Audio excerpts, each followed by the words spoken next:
नमस्कार दोस्तों, हमारे चैनल में आपका स्वागत है। मिस्टर गुरु 6 में साथ निभाना साथिया की कहानी अब ऐसे मोड़ पर पहुंच चुकी है जहां हर पल नया रहस्य सामने आ रहा है। एक तरफ गोपी की जिंदगी बर्बाद करने की साजिश रची जा रही है, तो दूसरी ओर कोकिला अपनी बेटी को बचाने के लिए हर मुश्किल का सामना करने को तैयार है। इसी बीच कहानी में होती है एक ऐसे इंसान की एंट्री, की एंटिटी, जिसकी शक्ल देखकर हर कोई दंग रह जाता है। आखिर कौन है यह नया शख्स? क्यों उसकी सूरत बिल्कुल अहम से मिलती जुलती है? और क्या यही व्यक्ति गोपी की जिंदगी बदलने वाला है? आइए जानते हैं पूरी कहानी। कहानी की शुरुआत होती है मानसिक अस्पताल से, जहां से जहां कृष्णा, मानसी और प्रमिला ने मिलकर गोपी को जबरन भर्ती करा दिया है। तीनों मिलकर उसे मानसिक रूप से अस्थिर साबित करने की कोशिश कर रहे हैं, ताकि वह कभी सच बोल ही ना सके। अस्पताल में गोपी पर लगातार जुल्म किए जा रहे हैं, लेकिन वह हार मानने वालों में से नहीं है। एक दिन मौका मिलते ही गोपी अस्पताल के कर्मचारियों की नजरों से बचकर बाहर निकल जाती है। उसी समय बाहर जन्माष्टमी का भव्य उत्सव चल रहा होता है। चारों तरफ भीड़, ढोल नगाड़ों की आवाज और दही हांडी की तैयारियां होती हैं। गोपी खुद को बचाने के लिए उसी भीड़ में छिप जाती है। तभी वहां एक नौजवान दही हांडी फोड़ने के लिए आगे आता है और भीड़ जोर जोर से उसका नाम पुकारने लगती है, जग्गी, जग्गी। जैसे ही गोपी उसकी तरफ देखती है, वह हैरान रह जाती है। सामने खड़ा युवक बिल्कुल अहम की तरह दिखाई देता है। उसकी शक्ल देखकर गोपी को अपनी आंखों पर यकीन नहीं होता। पुराने जख्म और यादें एक साथ ताजा हो जाती हैं और वह बेहोश होकर गिरने लगती हैं। ठीक उसी वक्त जग्गी उसे संभाल लेता है। हालांकि उसे अभी तक यह नहीं पता कि गोपी कौन है, लेकिन यह मुलाकात ज्यादा देर तक नहीं टिकती। अस्पताल के कर्मचारी वहां पहुंच जाते हैं और गोपी को दोबारा पकड़कर अस्पताल वापस ले जाते हैं। उधर कोकिला के सामने भी एक चौंकाने वाली सच्चाई आती है। उसे पता चलता है कि अहम जैसा दिखने वाला युवक कोई और नहीं, बल्कि जग्गी नाम का इंसान है। यह बात सुनकर वह हैरान रह जाती है, लेकिन फिलहाल उसकी सबसे बड़ी चिंता गोपी को बचाना है। जब कोकिला को मालूम चलता है कि गोपी मानसिक अस्पताल में कैद है, वो इश्क और शकायत में है, तो वह उर्मिला के साथ तुरंत वहां पहुंचती है। दोनों गोपी से मिलने की कोशिश करती हैं, लेकिन अस्पताल का स्टाफ उन्हें अंदर जाने से रोक देता है। काफी कोशिशों के बाद वे किसी तरह गोपी तक पहुंचती हैं। अपनी बेटी की ऐसी हालत देखकर कोकिला का दिल टूट जाता है।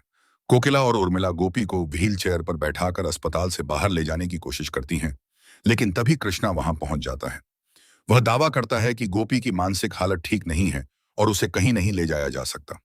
इसी दौरान गोपी साफ साफ कह देती है कि वह कृष्णा के साथ अब एक पल भी नहीं रहना चाहती और उससे तलाक चाहती है। लेकिन कृष्णा भी जिद पर अड़ा रहता है। वह साफ इनकार कर देता है कि वह किसी भी कीमत पर तलाक नहीं देगा। इसके बाद कोकिला कानून का सहारा लेने की सोचती है। तुझ चाहिए, लेकिन वहां भी उसे निराशा मिलती है।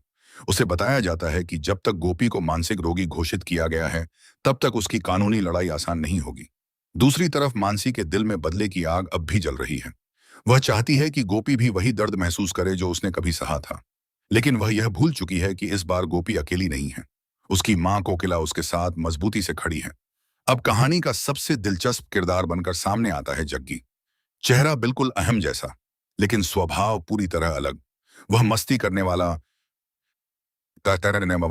शरारती और हर काम अपने अनोखे अंदाज में करने वाला इंसान है। कभी मुर्गे के पीछे भागता है तो कभी जल्दी पैसे कमाने के लिए नए नए जुगाड़ लगाता है। उसकी मां उर्वशी भी उसकी हरकतों से परेशान रहती है। उर्मिला कोकिला से कहती है कि अगर आज अहम जिंदा होता, गोई किस्सा होता, तो गोपी की जिंदगी कभी इस मोड़ पर नहीं पहुंचती। यही बात कोकिला के दिल में बैठ जाती है और उसे लगने लगता है कि शायद भगवान ने जग्गी को किसी खास मकसद से उसकी जिंदगी में भेजा है। इसी उम्मीद के साथ कोकिला उर्वशी के पास जाती है और उससे जग्गी को कुछ दिनों के लिए अपने साथ भेजने की बात करती है। यहां तक कि वह बदले में कोई भी कीमत चुकाने को तैयार हो जाती है। लेकिन उर्वशी साफ कहती है कि फैसला केवल जग्गी का होगा। अगर वह जाना चाहेगा तो उसे कोई नहीं रोकेगा। इसके बाद कोकिला मंदिर में जग्गी को ढूंढने पहुंचती है। वहां का नजारा देखकर वह नाराज हो जाती है, क्योंकि जग्गी लोगों से जल्दी दर्शन कराने के नाम पर पैसे वसूल रहा होता है। कोकिला उसे डांट लगाती है, लेकिन जग्गी भी मुस्कुराते हुए जवाब देता है कि उसकी एक मां पहले से है और उसे दूसरी मां की जरूरत नहीं है। अब देखने वाली बात यह होगी कि क्या कोकिला जग्गी को अपने साथ मोदी भवन ले जाने में कामयाब होगी। क्या जग्गी की एंट्री कृष्णा, मानसी और प्रमिला की पूरी साजिश को खत्म कर देगी? और क्या गोपी की जिंदगी में फिर से खुशियों की शुरुआत होगी? उधर नैया की जिंदगी में भी बड़ा तूफान आने वाला है। परिवार को उसकी गर्भावस्था का पता चल चुका है। धर्म इस खबर से बेहद नाराज है, जबकि नैया और प्रकाश हर हाल में एक दूसरे का साथ निभाना चाहते हैं। ऐसे में आने वाले एपिसोड्स में दोनों परिवारों की मुश्किलें और भी बढ़ने वाली हैं। अब सबसे बड़ा सवाल यही है, क्या जय जग तद अन क्या जग्गी सचमुच गोपी